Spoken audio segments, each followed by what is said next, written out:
কেরানীগঞ্জের বাবুবাজারে 12তলা ভবনের নিচতলায় আগুন লেগেছে। নিয়ন্ত্রণে কাজ করছে ফায়ার সার্ভিসের 12টি ইউনিট।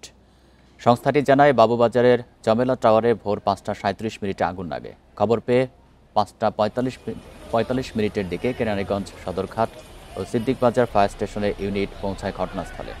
এদিকে আগুন লাগায় ধোঁয়া দ্রুত ছড়িয়ে পড়লে ভবনে অবস্থানকারীদের মধ্যে আতঙ্ক ছড়িয়ে পড়ে। আগুন লাগার কারণ ও ক্ষয়ক্ষতির পরিমাণ তাৎক্ষণিকভাবে জানা যায়নি। পরিস্থিতি নিয়ন্ত্রণে ফায়ার সার্ভিসের চেষ্টা চলছে।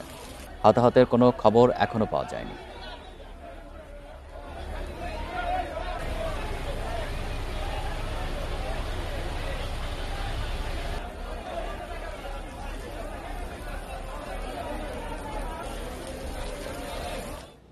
এ নিয়ে আরও জানাতে যোগ দিচ্ছেন সহকর্মী খালেদ রায়হান। রায়হান, এই মুহূর্তে আগুনের কি পরিস্থিতি সর্বশেষ জানাবেন?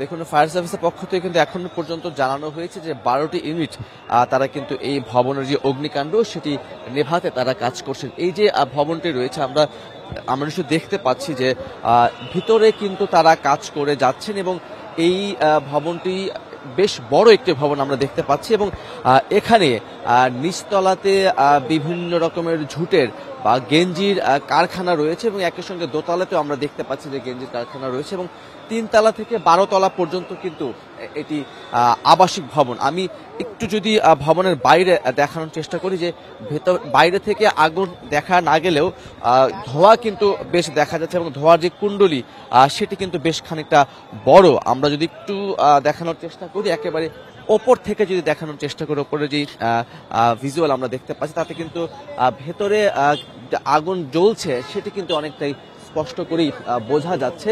তবে বাহির থেকে কিন্তু ধোঁয়ার কুণ্ডলী ছাড়া আগুন আমরা দেখতে পাচ্ছি না।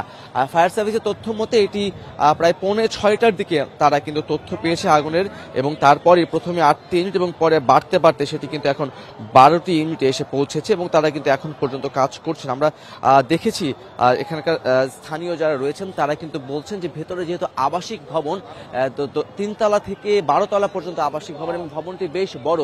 এখানকার যারা প্রত্যক্ষদর্শী রয়েছেন, যারা স্থানীয় রয়েছেন তারা বলছেন যে অনেকেই বাসা থেকে এখন পর্যন্ত বের হতে পারেন, যদিও এটা এখানকার যারা স্থানীয়রা আছেন তাদের দাবি করা। ফায়ার সার্ভিসের পক্ষ থেকে আনুষ্ঠানিক কোনো বক্তব্য এখন পর্যন্ত আমরা পাইনি, কিন্তু 5টা 37 মিনিটে তারা প্রথম খবর পায় এবং 5টা 45 মিনিটে তারা কিন্তু এখানে আসে। সেই হিসাব করতে গেলে কিন্তু বলা যায় যে প্রায় 1.5 ঘন্টারও বেশি সময় ধরে এই যে আগুন সেটি কিন্তু আসলে এখানে জ্বলছে এবং ভেতরে যে ধোঁয়ার যেই কুণ্ডলী সেটি কিন্তু আগের চাইতে এখন আরো বাড়ছে বলে আমরা দেখতে পাচ্ছি। ফায়ার সার্ভিস কাজ করছে, তার পাশাপাশি আমরা দেখেছি পুলিশ তারা কিন্তু কাজ করতেছে এবং পুলিশের পাশাপাশি সেনাবাহিনী তারাও কিন্তু এই যে অগ্নিকাণ্ডের যে ঘটনা সেখানে তারা এসছেন এবং এসে তারা সার্বিক সহযোগিতা করছেন। আমরা দেখছি স্থানীয় যারা রয়েছেন বাসিন্দারা, বিশেষ করে নিচে যারা রয়েছেন তারা কিন্তু স্থানীয় বাসিন্দাদেরকে সরিয়ে দিয়ে ভেতরে যাতে কেউ অবস্থান না করেন সেই দিকটাতে তারা চেষ্টা করছেন এবং তার পাশের আরো দুটি সামনে ভবন আছে। এই ভবনটি আসলে অনেকটা বলা যায় যে ইউ শেপের একটি ভবন এবং সামনের যে জায়গাটি সেখানেও কিন্তু আরো ছোট ছোট দুটি ভবন আমরা দেখতে পাচ্ছি। এই ভবনের কেউ হতাহত হয়েছে কিনা বা তারাও আক্রান্ত হয়েছে কিনা সেটি কিন্তু বোঝা যাচ্ছে না। আগুন দেখা না গেলেও আমরা যেমনটি বলছিলাম যে আগুনের ধোঁয়ার কুণ্ডলী কিন্তু বেশ খানিকটা আসলে দেখা যাচ্ছে। সেক্ষেত্রে ফায়ার সার্ভিস এবং ফায়ার সার্ভিসের সঙ্গে কাজ করতে আমরা দেখেছি এটি আসলে কেরানীগঞ্জের মধ্যে পড়েছে। এই জেলা পুলিশে যারা রয়েছেন সেই সকল সদস্যকেও আমরা কিন্তু এই আগুনের জায়গায় দেখেছি। কিছুক্ষণ আগে আমরা একটি বিস্ফোরণের শব্দ পেয়েছিলাম ভেতরে, যদিও শব্দটি খুব বিকট নয়, তারপরও আমরা একটি শব্দ পেয়েছি। তখন আমরা দেখেছি ফায়ার সার্ভিসের কর্মী যারা ভেতরে আছেন তারা কিন্তু সেখান থেকে বেরিয়ে এসছেন, যদিও একাধিক দল তারা কিন্তু আমরা দেখেছি যে তারা কিন্তু ভেতরে এখনো প্রবেশ করছেন। তারা সাধারণত এই ধরনের আগুনের ক্ষেত্রে দুটি ঘটনা ঘটে থাকে। একটি ঘটনা হচ্ছে যারা ভবনের মালিক বা ভবনে যারা থাকেন সেই সকল ভবনে কি ধরনের সরঞ্জাম, আসবাবপত্র বা কোনো দাহ্য পদার্থ রয়েছে কিনা সেই তথ্যগুলো গোপন করে থাকেন। আমরা দেখেছি কিছুদিন আগেই এমন একটি ঘটনা গাজীপুরে ঘটেছে, তথ্য গোপনের কারণে ভিতরে বিস্ফোরণ ঘটে এবং সেই বিস্ফোরণে কিন্তু একাধিক ফায়ার সার্ভিসের যারা ফাইটার রয়েছেন তারা মারা গেছেন।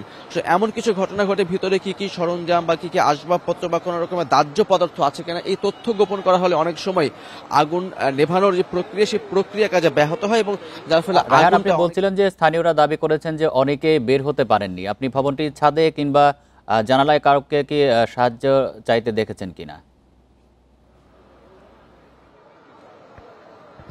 না, দেখুন সামনের যে অংশটুকু রয়েছে সেই অংশটুকুতে এখন পর্যন্ত কিন্তু আমরা কাউকে সাহায্য চাইতে দেখিনি, বা যেহেতু অনেকগুলো ফ্লোর এখানে রয়েছে এবং একই সঙ্গে অনেকগুলো ফ্ল্যাট এখানে রয়েছে, সেই হিসেবে আমরা বলতে পারি যে আমরা বাইরে কাউকে দেখেন তারা কি ভেতরের দিকে অবস্থান করছে কিনা। কারণ এখন পর্যন্ত যে তথ্য পাওয়া গেছে সেটি হচ্ছে যে আগুনের সূত্রপাত আর সেটি কিন্তু নিচতলাতে, এবং নিচতলাতেই কিন্তু সে আগুনের যে অবস্থান সেক্ষেত্রে কিন্তু যদি উপরে যারা থেকে থাকেন তারা আসলে ডাবার যে জায়গাটি সেটি কিন্তু খুব সহজেই তারা পাবেন না, এবং একই সাথে বের হওয়ার যে জায়গাটি বা বের হওয়ার যে রাস্তাটি সেটি কিন্তু নিচ দিয়ে বের হওয়ার সুযোগ রয়েছে। সেক্ষেত্রে যদি নিচের আগুনের সূত্রপাত হয়ে থাকে বা নিচে আগুন থাকে তাহলে কিন্তু বের হওয়াটা কিছুটা দুঃসাধ্য। এবং আরেকটি কথা যদি আমি বলি সেটি হচ্ছে যে এই যে ভেতরে যদি যারা বলছেন যে এখানে গেঞ্জির কাপড় রয়েছে, গেঞ্জি রয়েছে, আমরা নিজেরাও দেখতে পাচ্ছি যে বেশ কয়েকটি কারখানা এখানে দেখা যাচ্ছে। সেক্ষেত্রে ধোয়া কিন্তু যদি গেঞ্জি এমনিতেই অনেক তাড়াতাড়ি গেঞ্জির যে কাপড় যে ফেব্রিক দিয়ে তৈরি করা হয় সেটি কিন্তু এমনিতেই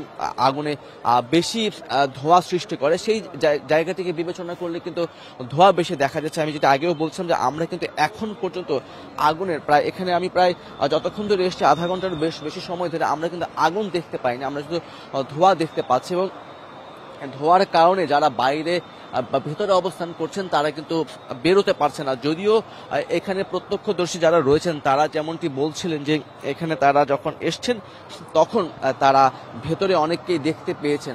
যদিও যাদেরকে ভেতরে দেখতে পেয়েছেন বলে তারা দাবি করছেন তাদেরকে আমরা বাহির থেকে কিন্তু এখন পর্যন্ত দেখতে পাইনি। সেই ক্ষেত্রে আগুনটি আসলে কোন অবস্থায় রয়েছে এখন যেহেতু ফায়ার সার্ভিসের কারোর সঙ্গে কথা বলা সম্ভব হয়নি, তাদের প্রথম প্রাধান্যের জায়গাটি হচ্ছে এখন তারা আগুনটিকে আগে নিয়ন্ত্রণে আনবেন, তারপরে নির্বাপন করে তারপর যে উদ্ধার কার্যক্রম সেটিকে তারা পরিচালনা করবেন।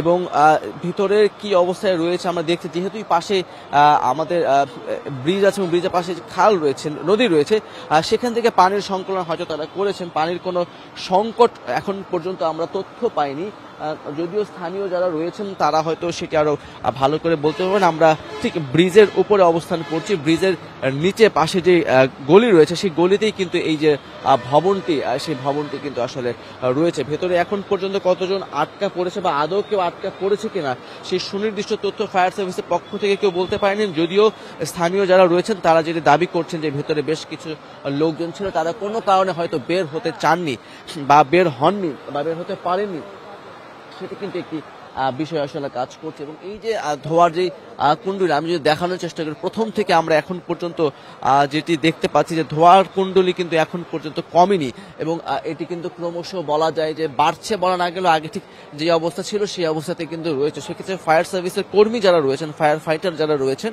তারা কিন্তু আমরা দেখেছি যে একাধিক সদস্য তারা ভেতরে প্রবেশ করেছেন। সেই ক্ষেত্রে তারা ভেতরে গিয়ে উদ্ধার কাজ নিশ্চয়ই চালাচ্ছেন, এবং একই সঙ্গে তারা কিন্তু ভেতরে প্রবেশ করে তাদের যে অগ্নি কাণ্ড নির্বাপনের জন্য তাদের যে কার্যক্রম সেটি কিন্তু তারা পরিচালনা করছেন।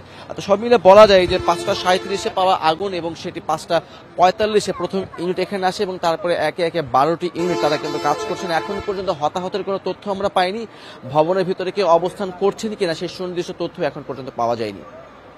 কেরানীগঞ্জ থেকে জানাচ্ছেন সহকর্মী খালেদ রায়হান।